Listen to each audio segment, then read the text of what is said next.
Boas-vindas ao The Foundry by Forge College. Na explicação de hoje, a gente vai detalhar como transformar aquele monte de dados puros que vimos na lição passada em um verdadeiro projeto de engenharia. A coleta bruta já foi feita, certo?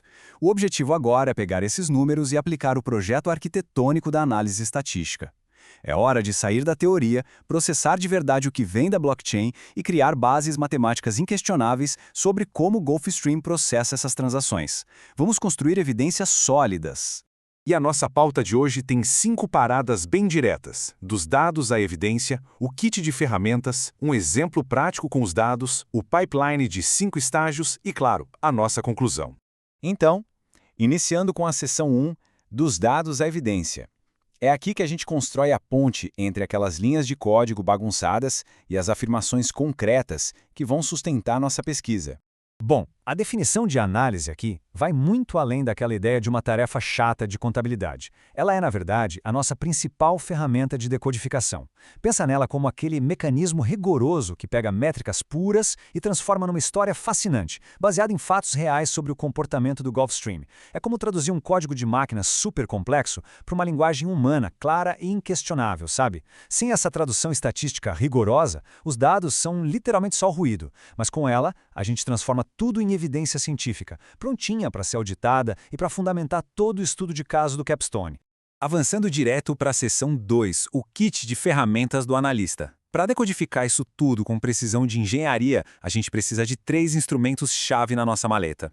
Nossa metodologia é dividida em 3 frentes lógicas. Primeiro, o resumo. É aqui que a gente extrai aquela visão panorâmica dos dados usando coisas fundamentais, tipo medianas e contagens puras. Segundo, a detecção. Essa é basicamente a fase de caça, focada em encontrar anomalias e comportamentos bizarros que fogem do tráfego comum. E terceiro, a comparação, que é testar matematicamente como grupos diferentes se comportam no mesmo ambiente rigoroso de laboratório. É um tripé super robusto para garantir que absolutamente nada passe batido. Essa matriz aí na tela é basicamente o nosso mapa de navegação, ou melhor, uma cola salva-vidas. Ela liga os objetivos da nossa análise diretamente ao teste estatístico correto que a gente precisa usar. Por exemplo, se o objetivo é comparar as latências de 2 grupos sem assumir que os dados têm uma distribuição normal, pum! O método aponta direto para o teste de Mann-Whitney, o simples assim. É o BIA perfeito para a gente não trabalhar com achismos, investigando as diferenças de encaminhamento. Inclusive, dominar esse tipo de referência técnica é algo que a gente sempre bate na tecla lá nos programas da Forge College. E falando em detecção de anomalias, muitas vezes o segredo está em técnicas avançadas, tipo a floresta de isolamento, ou Isolation Forest. Esse algoritmo é como um inspetor automatizado que não dorme nunca. Imagina que caiu, sem querer, um pingo de tinta laranja bem no meio de um papel de patente limpinho e perfeito. A floresta de isolamento é o algoritmo que aponta exatamente para essa mancha. Ele isola as transações que destoam totalmente do padrão normal. E o mais legal, ele acha essas agulhas no palheiro criptográfico sem nem precisar saber como uma agulha se parece previamente. Genial, né? Seguindo para a seção 3, nosso exemplo prático com altas taxas. Chegou a hora de botar essas ferramentas abstratas para suar num experimento do mundo real. Para esse laboratório, a gente pegou a base total de transações e cortou de forma bem desigual o grupo de alta taxa, que são os 10% das transações mais caras da rede, e o grupo restante, com os 90% que a gente considera normais. A grande pergunta do milhão aqui é: será que o Gulfstream cria uma via expressa para essas transações premium? Ou será que o processamento é idêntico para todo mundo, independente de quem pagou mais? É o teste de estresse perfeito para entender os incentivos econômicos da rede na prática. Olha só o tamanho do contraste. A taxa de marcação de encaminhamento para a turma de alta taxa pula rápido para casa dos 12%. Enquanto isso, o grupo restante fica lá estagnado numa linha base de uns 4%. E, gente, essa discrepância não é só um desviozinho estatístico. É uma evidência absurda de que o roteamento na rede muda de marcha, sim, dependendo da taxa. Quando os incentivos financeiros imediatos são maiores, fica claro que os validadores dão uma baita prioridade estrutural.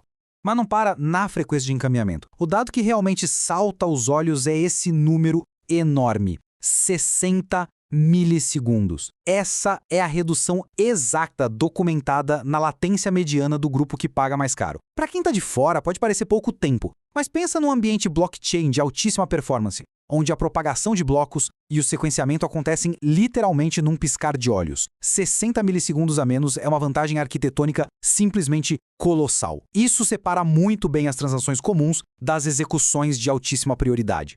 Só que, na engenharia de dados, confiar na intuição visual é um erro fatal.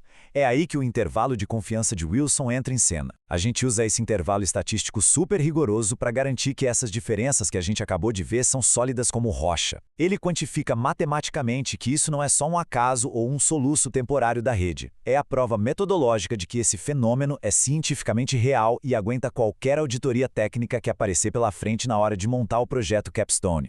Chegando agora na seção 4, o pipeline de 5 estágios. Essa é a disciplina de engenharia que garante que qualquer equipe consiga chegar exatamente nos mesmos resultados. Eis aqui a nossa linha de produção padronizada e a prova de falhas. O ciclo começa no planejar, que é vital para definir as perguntas antes e evitar o tal do viés de confirmação.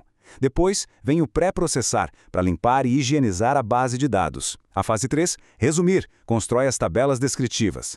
A quarta etapa, testar e detectar, aplica todos aqueles métodos estatísticos pesados que já combinamos no início. E claro, a etapa final de documentar, selando o processo todo de forma permanente.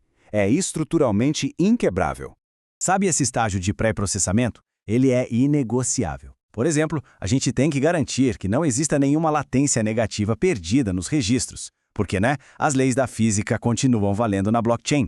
Nenhuma transação pode ser confirmada antes mesmo de ser enviada pelo usuário.